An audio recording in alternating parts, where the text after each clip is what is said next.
Shalom, perkenalkan nama saya Roslin Rambutemba dengan NIM 2319036. Saya mahasiswi di Universitas Kristen Wirawacana Sumba, Prodi Pendidikan Biologi. Adapun tujuan dalam pembuatan video ini untuk pemenuhan ujian tengah semester anatomi dan fisiologi hewan. Di sini saya akan membahas hewan vertebrata, khususnya pada kelas Pisces.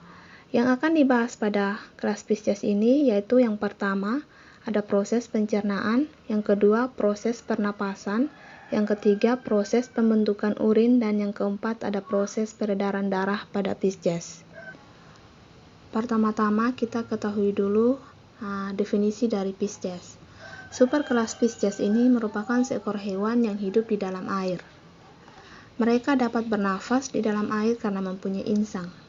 Ikan merupakan kelompok vertebrata yang paling banyak beraneka ragam dengan jumlah spesies kurang lebih dari 27.000 spesies di seluruh dunia.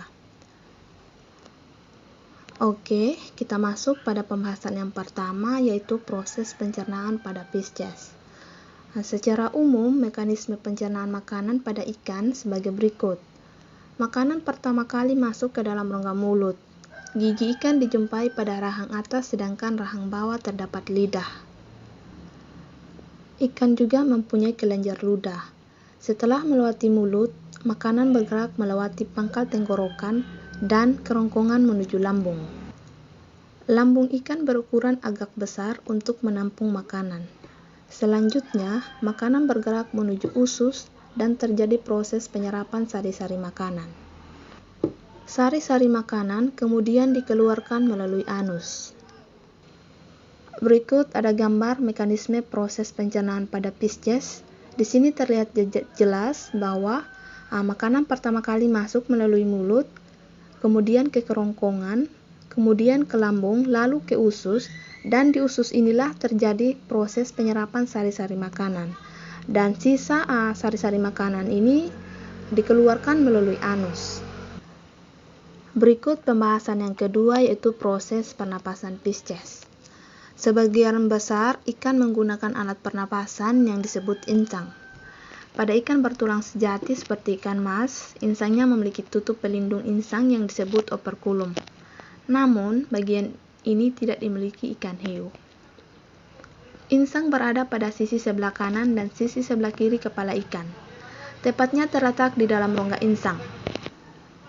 Setiap sisinya terdapat lembar insang berjumlah 5-7 buah. Masing-masing insang ini dipisahkan oleh sebuah celah insang.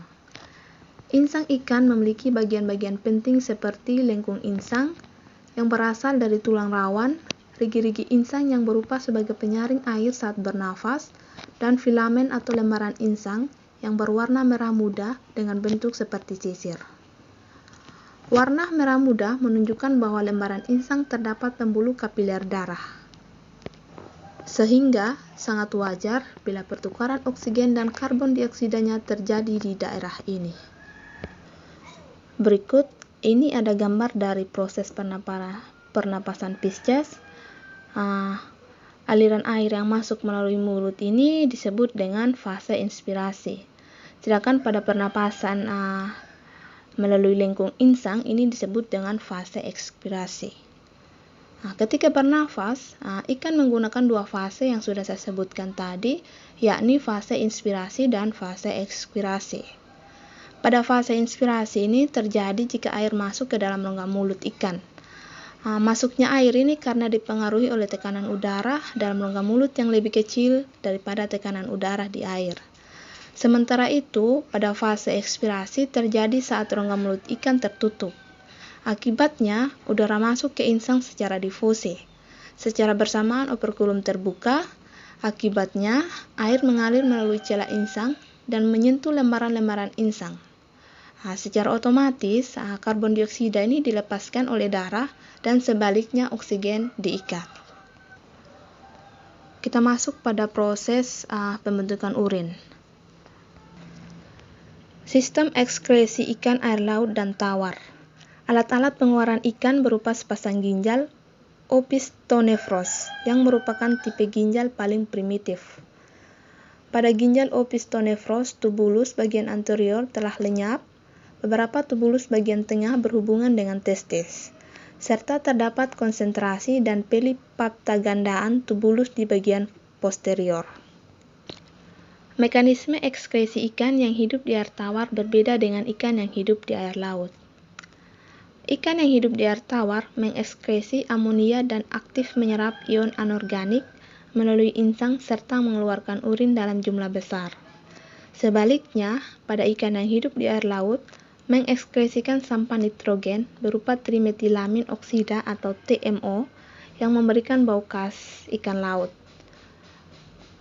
Ikan laut ini menghasilkan ion-ion lewat insang serta mengeluarkan urin sedikit.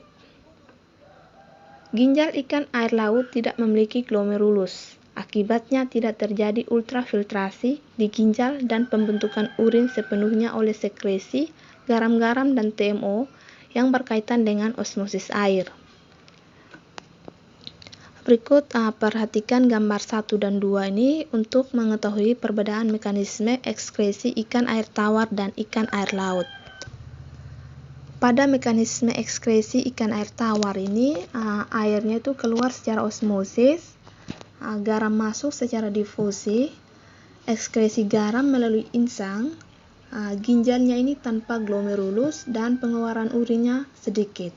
Sedangkan pada mekanisme ekskresi ikan air laut ini, airnya juga masuk secara osmosis, pengeluaran garamnya pun secara difusi, absorpsi garam lewat insang, dan ginjal dengan glomerulus besar, serta pengeluaran urinnya ini dalam jumlah banyak.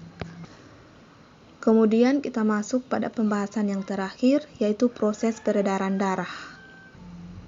Dalam sekali peredaran darah, ikan beredar melalui jantung sebanyak 1 kali, sehingga peredaran darahnya dinamakan sistem peredaran darah tunggal. Darah yang beredar melalui pembuluh darah oleh karenanya disebut darah tertutup. Seekor ikan mempunyai sebuah jantung dengan 2 ruangan utama, yaitu 1 atrium atau serambi dan 1 ventrikel atau bilik. Berikut ini merupakan gambar dari mekanisme proses peredaran darah. Pada proses peredaran darahnya, dimulai dengan darah dipompa oleh jantung, tepatnya ventrikel, kemudian darah ini mengalir menuju insang, yakni tempat terjadinya pengambilan oksigen oleh darah dan pengeluaran karbon dioksida lewat dinding kapiler. Kapiler insang ini membawa darah kaya oksigen ke seluruh pembuluh kapiler yang terdapat pada bagian tubuh ikan. Selanjutnya, darah akan kembali ke atrium, jantung melalui pembuluh balik atau pembuluh vena. Sekian penjelasan dari saya, semoga bermanfaat. Terima kasih. Jangan lupa ya untuk di like, komen, subscribe, dan share video ini.